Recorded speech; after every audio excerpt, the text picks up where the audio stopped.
Olá, meus amigos, minhas amigas, meus irmãos, minhas irmãs, companheiros de jornada. Aqui nos encontramos mais uma vez para mais um momento de estudo, mais um momento de reflexões acerca do Evangelho de Jesus, à luz da doutrina espírita. E por isso, nós agradecemos a Deus, agradecemos a este Pai de infinita bondade e amor, em especial pelo dom da vida. Agradecemos a Jesus de Nazaré por esses belíssimos ensinamentos que ele nos deixou.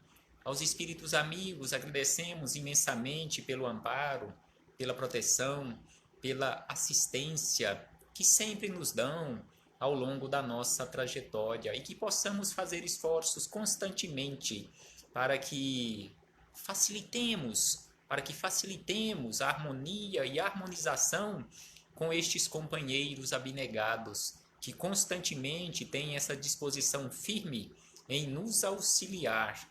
Agradecemos a todos vocês, companheiros de jornada terrena, que também constantemente estão aqui conosco para estudarmos juntos o Evangelho de Jesus. E hoje aqui nos encontramos felizes, satisfeitos e enormemente agradecidos por estarmos aqui encerrando mais um momento de estudos, de mais um livro.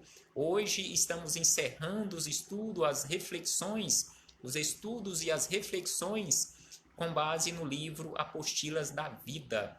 Hoje estudaremos o seu último capítulo, que é o capítulo de número 20. E o capítulo de número 20 do livro Apostilas da Vida tem como título História de uma Sessão.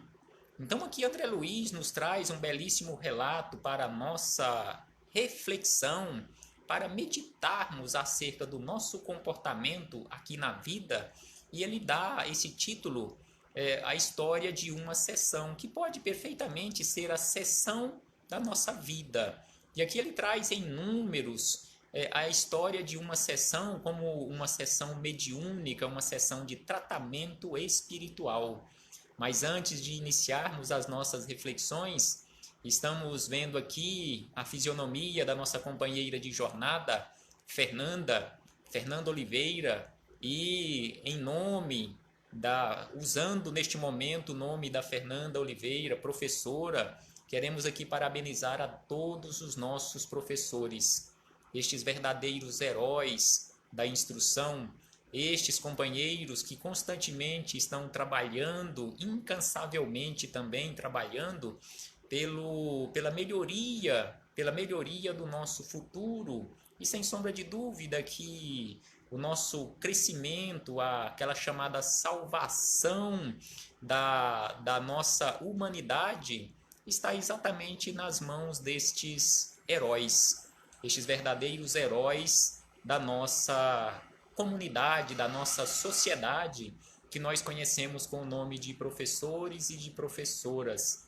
Recebam todos o meu abraço fraternal e de imensa, incomensurável gratidão pelo trabalho que vocês fizeram durante o meu período de escolas lá, iniciando a minha trajetória, durante o período de curso superior, e agora com os nossos filhos, que estão sendo cuidados também com amor, com carinho e realmente com muito cuidado por todos estes companheiros e companheiras. E não podemos nos esquecer de lembrar constantemente destes nossos heróis em outros dias do ano. Não é simplesmente neste dia 15 de outubro que devemos e que deveremos lembrar destes nossos companheiros e valorosos companheiros e companheiras, mas em todos os dias da nossa vida.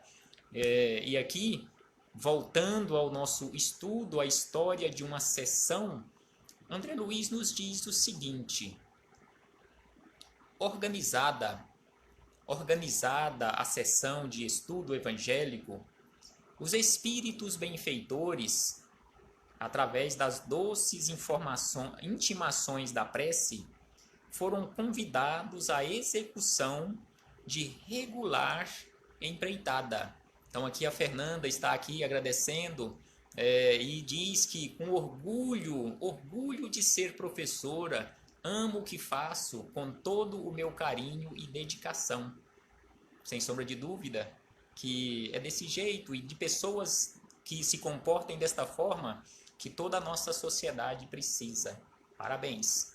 Então aqui André Luiz, ele nos fala que organizada a sessão de estudo evangélico, assim como nós estamos fazendo aqui neste momento, apesar de ser à distância, mas aqui nos encontramos imbuídos do mesmo e com o mesmo ideal, que é estudarmos o Evangelho de Jesus, apesar de nos encontrarmos em uma sala virtual e não presencialmente ali numa sala física e nós nos encontrando ali fisicamente, mas funciona da mesma forma. Se temos realmente e se estamos com o mesmo ideal, conforme nós encontramos nas palavras de Jesus, que estarmos reunidos em nome do Cristo, se estamos aqui reunidos com aquele propósito do bem, com o propósito da nossa melhoria, sem sombra de dúvida, que funciona da mesma forma do que se estivéssemos presencialmente. Porque não adianta estarmos também presencialmente apenas de corpos físicos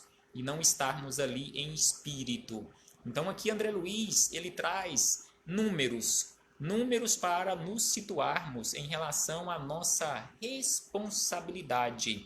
É por isso que nós falamos no início que esta história de uma sessão, como sendo aqui uma sessão que André Luiz traz, uma sessão de estudo evangélico, ou uma sessão mediúnica, ou uma sessão de tratamento espiritual em um centro espírita, é também a sessão da nossa vida.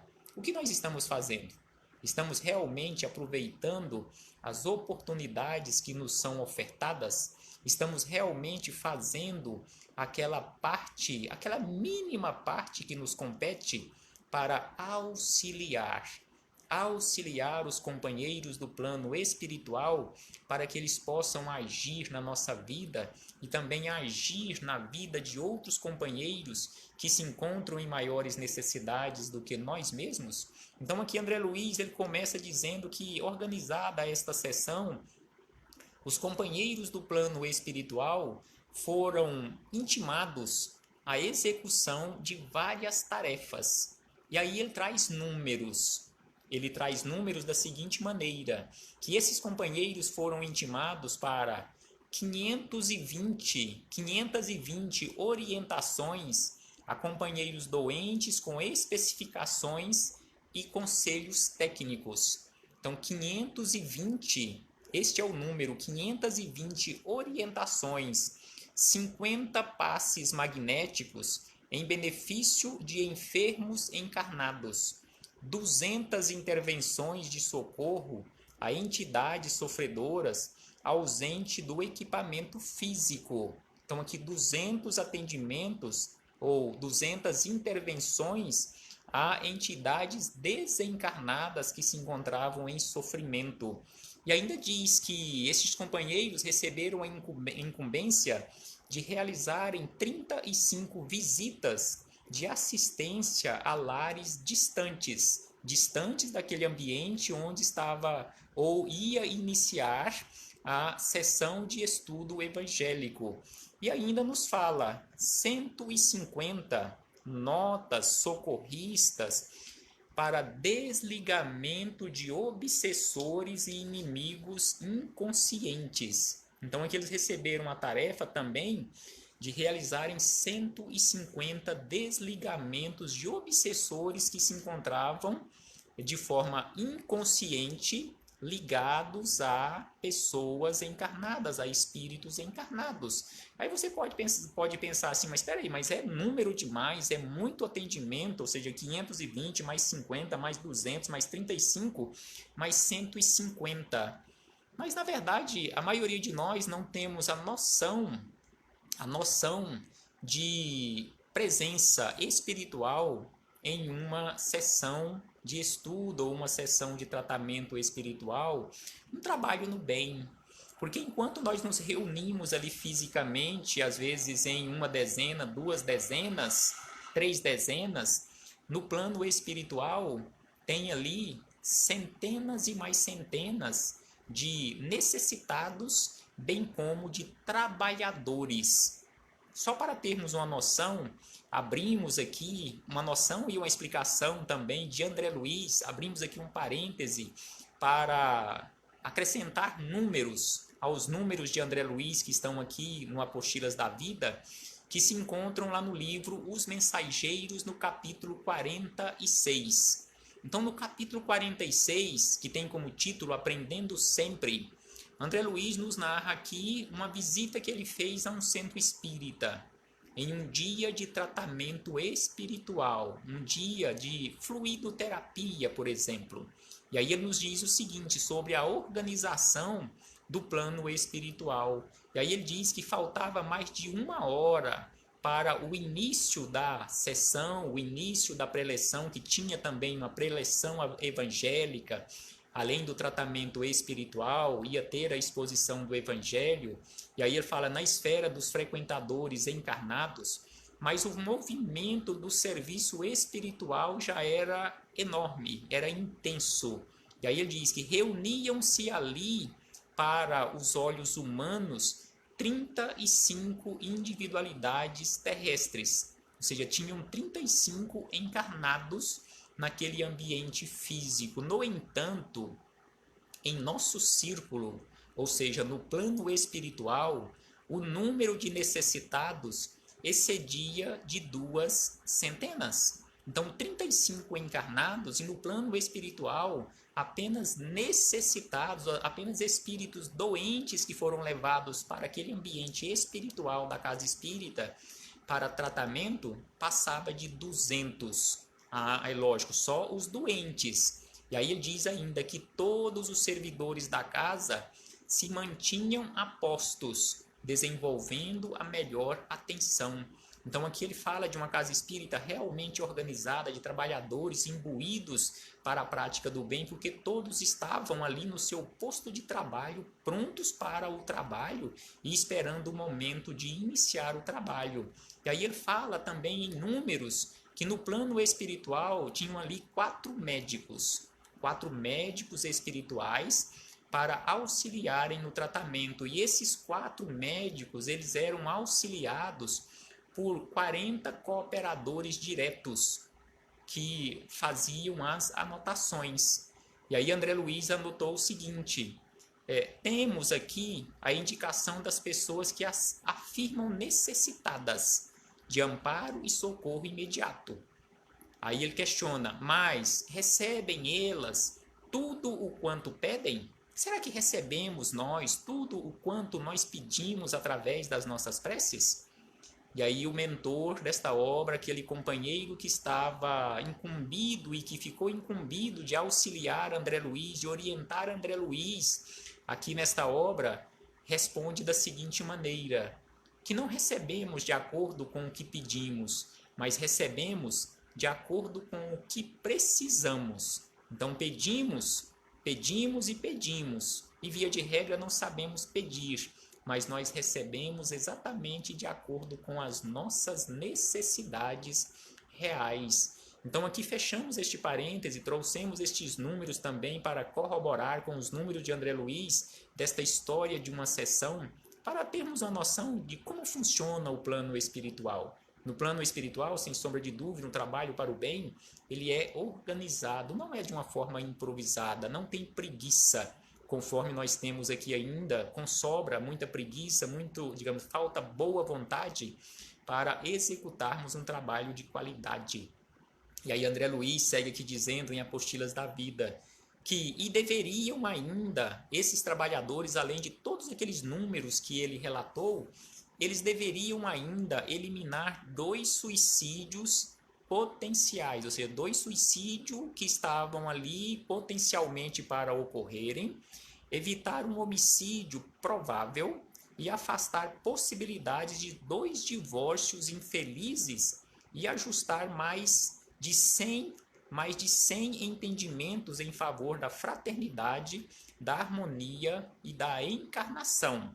E aí ele diz que depois de todos esses números, se somarmos aqui esses números de atendimentos, chega aqui a próximo de 1000 procedimentos em uma sessão de estudo do Evangelho, E o que esses trabalhadores do plano espiritual precisam e precisavam naquele momento, em troca, era simplesmente a nossa contribuição mínima. E é o que eles precisam constantemente, da nossa contribuição mínima. E aí ele diz que em troca, os componentes da Assembleia deveriam dar de si mesmos um pouco de alegria, de fé viva, de serenidade e de paciência. Então, um pouco de alegria, de fé viva, de serenidade e de paciência, com algumas palavras de carinho e amizade para sustentarem o clima vibratório necessário à realização das tarefas indicadas aos colaboradores invisíveis que começaram a atuar. Então, os trabalhadores do plano espiritual, eles começaram imediatamente, no início da sessão de estudo do Evangelho, eles já começaram a atuar nas suas atividades. E eles precisavam de pouca coisa, simplesmente a nossa contribuição que eles precisam para manter e sustentar o clima vibratório, ou seja, as energias equilibradas que eles precisam para a execução das tarefas. Como que eles irão realizar as tarefas se eles encontram apenas desequilíbrio? Ao invés de eles irem atender aqueles que necessitam ou que estavam designados para receberem o atendimento, em muitas situações eles vão ter que abandonar este projeto e atender aqueles, tentar socorrer aqueles que deveriam ser e que deveriam dar a sustentação mínima necessária e também suficiente para o desenrolar dos trabalhos. É por isso que Bezerra de Menezes nos fala, em um livro de Ivone do Amaral Pereira, que é responsabilidade nossa, aqui no plano físico, sustentar as boas vibrações ali no ambiente. E em muitas situações, os trabalhos que estavam programados para serem realizados, igual ele dá aqui números, André Luiz deu essa quantidade de números, os trabalhos em muitas situações são cancelados, porque não tem a mínima condição, nós não oferecemos a mínima condição, a nossa mínima contribuição para a realização dessas tarefas. Então aqui ele nos diz que iniciada a empresa, ou seja, iniciada a tarefa, porém, depois de alguns raros amigos haverem atendido heroicamente aos encargos que lhes competiam, eis que a reunião se veste de sombras. Então ele fala aqui que raros companheiros atenderam heroicamente aquilo que lhe competia, deu a sua contribuição. E com isto, como a maioria não deu a sua contribuição, a reunião se revestiu de sombras. E aí ele começa a detalhar estas sombras. E aí ele diz que o nevoeiro da ociosidade mental invadiu quase todos os departamentos da casa. Ociosidade mental. E aí ele fala em números que 2 prestimosos cooperadores passaram a visitar o pensamento dos companheiros encarnados rogando concurso urgente, mas o silêncio e a inércia continuaram operando, ou seja, eles buscaram o auxílio em companheiros que até então eram prestimosos, mas não encontraram aquela abertura para aquela contribuição, só encontrou inércia. E aí ele diz, consultados em espírito, com respeito à contribuição de que se faziam devedores, cada qual respondia a seu modo, falando mentalmente. Aí ele começa aqui a descrever as respostas mentais de alguns companheiros que deveriam estar ali na condição de colaboradores. Um cavalheiro, diz André Luiz, que um cavalheiro deu-se pressa em esclarecer que era ignorante e imprestável. Um jovem tribuno, ou seja, um responsável por fazer preleção do Evangelho, afirmou-se doente e incapaz. Um companheiro de serviço alegou que se sentia envergonhado e inapto para qualquer comentário construtivo. É tipo quando em muitas situações nós convidamos algum companheiro em uma casa espírita para a realização de uma tarefa e aí ele responde para você ou respondeu para qualquer um de nós. Com certeza muitos de nós já ouvimos esta resposta: quem sou eu? Eu não consigo fazer isto. O fulano consegue, mas eu, coitadinho de mim, eu não consigo realizar isto. Então é exatamente o que o André Luiz nos fala. Um companheiro de serviço alegou que se sentia envergonhado e incapacitado. Ah, não, eu não estou capacitado para realizar esse serviço. E aí ele diz ainda na sequência, em relação a outro companheiro, uma senhora perguntou se os espíritos amigos não poderiam solucionar os compromissos da sessão em 5 minutos, porque ela estava com pressa, tinha que ir embora, então tinha que resolver tudo em 5 minutos.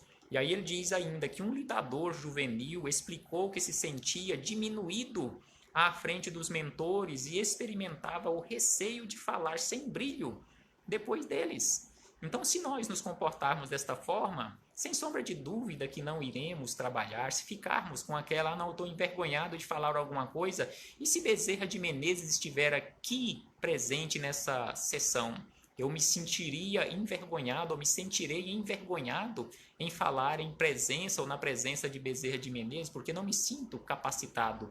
Mas com certeza, por menores que sejam as nossas capacidades, Bezerra de Menezes não vai nos criticar, os seus enviados que ali estiverem naquela sessão também não irão nos criticar ou não irão apontar as nossas incapacidades para a execução do trabalho, irão nos auxiliar, desde que encontrem em nós a boa vontade.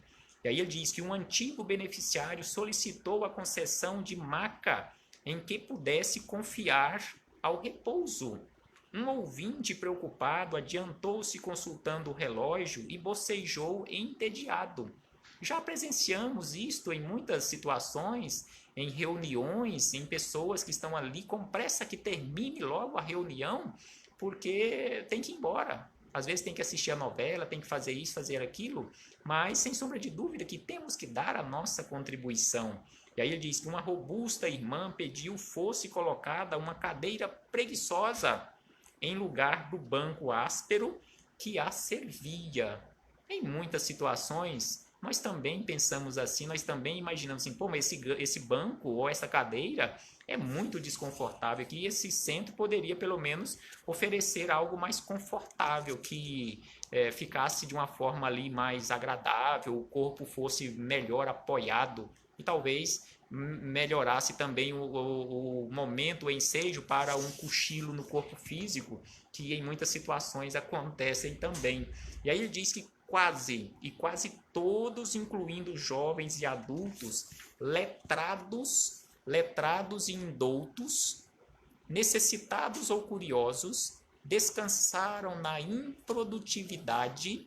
Então ele fez este relato para, na sequência, fazer esta observação neste trecho das observações, dos estudos. Ele fala que quase todos descansaram na improdutividade, acreditando que é sempre melhor observar sem responsabilidade à espera do fim.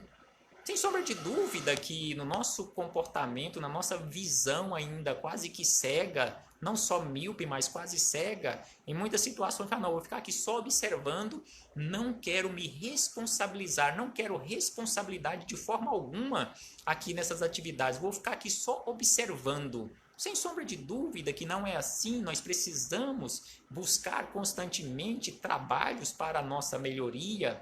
E aí ele diz aqui, para encaminhar para o encerramento das anotações, ele diz que a sessão que deveria ser manancial cantante de bênçãos, deveria ser um manancial cantante de bênçãos com alegria e paz, união e entendimento de corações fraternos e calorosos na fé, prosseguiu até a fase final, quase qual se os companheiros estivessem situados num velório de grande estilo, Prestemos atenção o termo que André Luiz usa aqui para nos chamar a atenção, que em muitas situações nós participamos de uma reunião e se não prestarmos atenção, nós poderemos participar de uma reunião de estudo evangélico e estarmos ali como se estivéssemos num velório de grande estilo, cercados pelo crepe arroxeado da tristeza e do luto.